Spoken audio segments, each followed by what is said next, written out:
Good morning. Welcome back. Hope you all enjoyed this weekend. Hope you got some AC and at least got into a pool somewhere. As you can see, I am dressed for the weather today. It's going to be very, very warm. So again, stay hydrated, be someplace cool, and if you got a pool or a lake or a pond or even if it's just a creek, jump in. All right. We're going to go ahead and move on, but just a couple of notes about your speeches. Some great topics. A lot of really good speeches, but a couple of things here, people. Number one, don't submit a video or a speech to me unless you've watched it over at least once, saw some of the things that maybe you could do or not do, and then submit to me something that's a little bit better, okay? For example, you know the assignment's 3 to 5 minutes. Don't submit something to me that's 7.5 minutes. You already know that's way too long. You already know you're going to lose points. So why are you submitting it, okay? Also, if I can't see your face because it's so dark, why are you not... It's obvious to me that some of you are not taking the time to record your speech, look it over, make sure it's presentable, and then sending it to me. You're just like recording it and sending it. I have no time to do it. Yeah, you do. You want to take a summer class that's 6 weeks long? You find the time. All right? Because you don't want to lose points, and I don't want to hear, come the end of June, oh, why is my grade so low? Well, it's so low because you didn't take the time to work on it, all right? But some of you did. A lot of you did a really good job, and I really liked the speeches that I got. So please, when we get to the persuasive speech, before you submit the video, watch it over once or twice. Make sure that it doesn't have as many flaws as some of these had so many flaws that it was obvious, painfully obvious, that you didn't take the time to look it over before you went ahead and submitted it. So now it's time to talk about group communication. I really take groups seriously because I see it everywhere. You know, groups. People love to put, people in groups. Whether it's professors, high school teachers, middle school teachers, love to put students into groups. But just not just in school or education areas. A lot of workplaces, work teams, a lot of people like to put people in groups, have them work with the same people over a significant amount of time if they can mesh together and be very productive. Because that's what a group is all about. It's an assemblage of people that are brought together to, solve a problem or come up with a new idea or whatever it is that you have to do. And typically, the best number is between 5 and 7 people. Now, you don't want too much more than 7, and you don't want less than 5. And the reason why you don't want too much less than 5, if you only have 2 or 3 people, then you really limit yourself in covering a wide spectrum of ideas. But if you have more than 7, then you run into a problem that groups do run into, which again, it's not a group if it doesn't have this happen. And what I'm talking about is in order for a group to be effective, in order for a group to really work the way a group does, you must establish equal and active participation. So if I put 5 people in a group, I'm expecting all 5 people are going to equally and actively participate. Like, remember when you're in high school and they put you in a group of 5 people, but only you and one other person did all the work and the other 3 people didn't do anything. And unfortunately, in a lot of cases, when you brought that final project to the professor or to the teacher, you all shared the same grade. Well, why should 3 people who didn't do anything share the same grade as you? See, I would fail you all. Because here's the deal.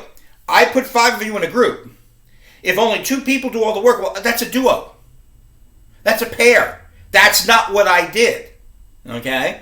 If your boss, if you open up an email memo from your boss that says, come Monday morning, 8 a.m., and for the next week, these 6 people will be meeting in the conference room to come up with a new idea for our product.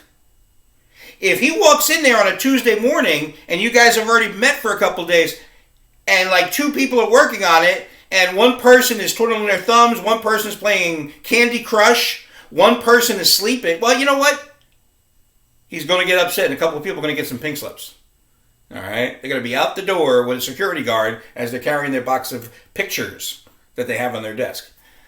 So you want to make sure you establish equal and active participation because a group isn't a group unless you have that established.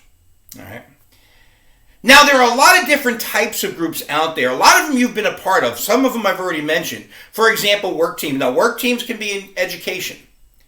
If you have a lab group, or if, say, for example, if we were meeting face to face, you would be broken up into a group. All right. I'll give you another example. Any bank branch I've ever been to, even the smallest, tiniest little bank branches still have a conference room. Now, typically that's where they put the Dunkin' Donuts or whatever somebody brought in, the pastries or something. But when it's time to close the doors and have a meeting about how we're going to treat the customers differently, how we're going to push the new high yield, percentage on our loans, that kind of thing. Yeah, they're going to get those 4 or 5 people in the back, and they're going to sit down and have a face-to-face discussion. One of my favorite stories this goes back 21 years ago. It was spring of 2020. It was the first ever class held at the Ciarco Center in Hackensack. It was a Com-100, and I taught it. And one of the young ladies took the class there because right after, she was like in her late 20s, early 30s.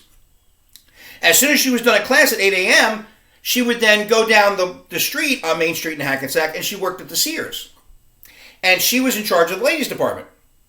And she would tell us whenever these big sales were coming along, Memorial Day sale, Labor Day sale, or especially the big one, Black Friday, one person, usually the heads of each department, would get together and they would talk about how they best display their sales items, how they best schedule their people, how they best handle customer complaints.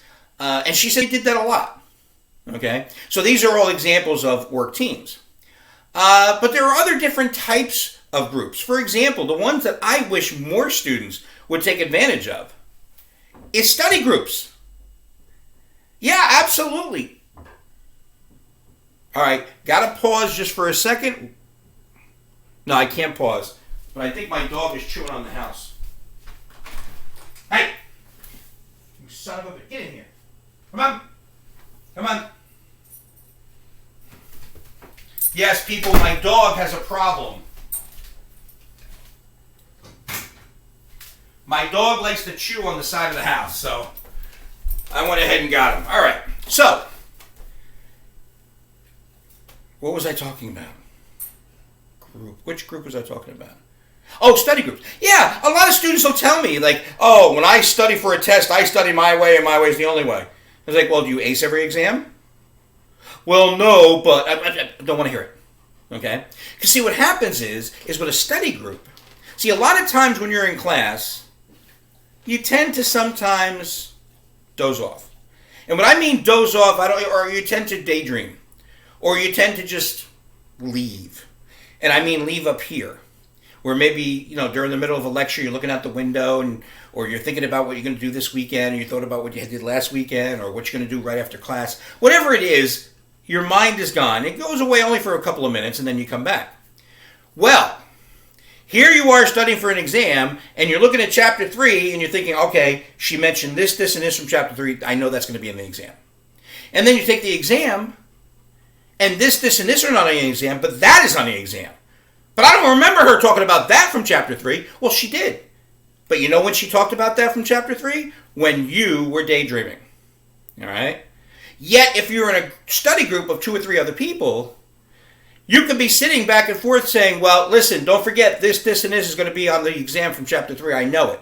And then somebody says, well, don't forget she talked about that 2 weeks ago. And you're like, she did? I don't remember her talking about that. And then you start to think, oh, man, that's when I was thinking about snowboarding up in Mountain Creek. Yeah, you're right. She did talk about that. And then you ace the exam. Okay? Now, you might think study group, I'm just blowing smoke out of my butt. All right? But I tell you what. During the regular school year, once we go back full time, look at our library, say mid-October, early November, and you'll see a couple of tables, and a lot of times if they're not using their own building, they'll be in the library and you'll have 6 white jackets on the chairs, and you'll see textbooks and notebooks spread out all over the place. And that, of course, is our dental hygiene program or our nursing program. They always study in groups. And you want to know why? I didn't know this until just about 4 or 5 years ago. If at any time you're in our nursing program, at any point, it could be your first ever class, it could be your 5th class, it could be after 2 years, your very final class. If at any point you score an 80 or below on a test, you're kicked out of the program. That's it. And I kind of understand that. Because think about it. The last thing you want is somebody scoring a 65 on an exam and then becoming a nurse. I mean, I'm thinking 10 years from now. Let's say I have a heart attack and they're wheeling me into Hackensack Medical. And who's meeting me at the emergency room door? Oh, hi, Professor Eccles. Remember me? Yeah, I only got a 62 on that one test, but they let me go. Here, put this on. Okay? No way. As a matter of fact, it's so competitive and so pressurized in that nursing program that back when the nursing program was in the B wing, on the 3rd floor, I was coming through there once, and somebody hit me right here in the chest and almost knocked me over. Now, I'm over 250 pounds. And the person who almost knocked me over was about 4'11", about 92 pounds. This tiny little woman. And she looked at me and she was angry and she said, "Excuse me!" And she kept walking. And I just looked at her. I couldn't believe she almost knocked me down. And then a couple of people were standing there. She says, "Oh, no, Professor, she's sorry." She says, "She just scored a 96 and she's upset." She scored a 96 and she was upset. All right? So that gives you an idea about our nursing program and why group study groups are so very important. Okay, there are also those groups that are like here to help you. Okay, things like Alcoholics Anonymous, Gamblers Anonymous, Smokers Anonymous. A lot of things related to addiction. Oh my God, my dog sounds like a horse at the trough. Okay. We'll wait for him to stop drinking. He was outside for a while, and it's like 90 degrees out. I'm telling you, he's still only 9 months old. He's about 70 pounds. He's a black lab. I just call him the Galoot. Right? Right, Galoot? Hey. Right? Come here. Come here, Galoot. There he is. He's a big Galoot. He's a big Galoot.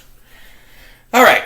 Now, one of the most important type of groups that a lot of people don't realize effective communication is necessary is the family. Because there are a lot of things you discuss in your family where you're sitting in a table and having a back and forth discussion. And you want to make sure that it's effective because a lot of times there are important decisions that need to be made. And as much as possible, when it comes to like decisions that you make in a group, you want it to be not majority, where maybe 4 people say yes, 3 people say no. No, you want it to be unanimous. Okay? You want to do that as much as possible, or come up with what they call a consensus solution. For example, it might be something simple like, after dinner one night, you clear off the table and everybody comes back and says, "Okay, where are we going on vacation this year?" And then everybody throws out where they want to go, and then you decide on one place where everybody seems to be happy with. That's an easy one.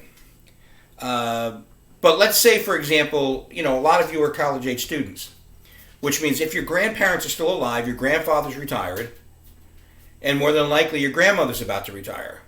Well, unfortunately, sometimes your grandfather then passes away, and your grandmother, Lord bless her, you love her, but she can't really live on her own anymore. So now it's a Saturday, you go over to your uncle's house, so it's your uncle and your aunt, your mom and dad, and your other uncle and aunt, and after all the dinner's done and all the pastries come out, or like, Italians, we got the cannolis, what are we going to do with Mama? Okay, and now the discussion begins. Okay, is she going to come live with us? All right, if she lives with you, we'll give you a couple $100 every month, blah, blah, blah. But these are not decisions that are easily made. Okay? As a matter of fact, some of you have made decisions about whether coming to school or not during COVID, or whether you get another job because of a job that one of your family members lost because of COVID. There's been a lot of big family decisions that have had to be made in a group where those decisions are important to where the family is going. So, on your assignment sheet, this is one of your 15-point assignments. There's a question there, or questions. And I want you to write a paragraph, at least 5 sentences or more, describing one of these more recent family meetings that you had. What was discussed, wasn't an effective group, and what was the outcome. All right? So go ahead and do that. That needs to be into me by 8 o'clock this evening. And we'll see you again tomorrow. Stay